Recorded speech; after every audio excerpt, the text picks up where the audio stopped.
Welcome. If you're looking to tidy up your Pinterest profile and want to know how to delete a pin's title, you're in the right place. In this updated guide, I'll walk you through each step to remove a pin's title using the Pinterest app, so your boards look exactly the way you want. Let's get started. First, open the Pinterest app on your device and head straight to your profile. You can do this by tapping your profile picture at the bottom right corner of the screen. Once you're on your profile page, look for the Pins tab.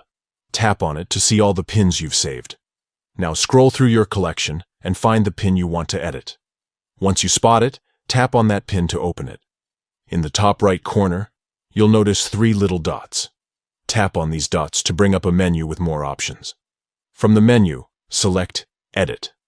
This will take you to the editing screen where you can change the details of your pin. Here, you'll see the title field. Simply tap on the title box, delete the text, and leave it blank. Once you've removed the title, make sure to tap Save at the top right corner. This step is important. If you don't save, your changes won't be applied. After saving, your pin will no longer display a title, giving it a cleaner look on your board, and that's it. You've successfully deleted a pin's title on Pinterest. This quick update can help organize your boards and keep your Pinterest profile looking fresh and personalized. If you found this guide helpful, be sure to check out more tips and tricks for managing your Pinterest account. Thanks for watching, and see you in the next tutorial.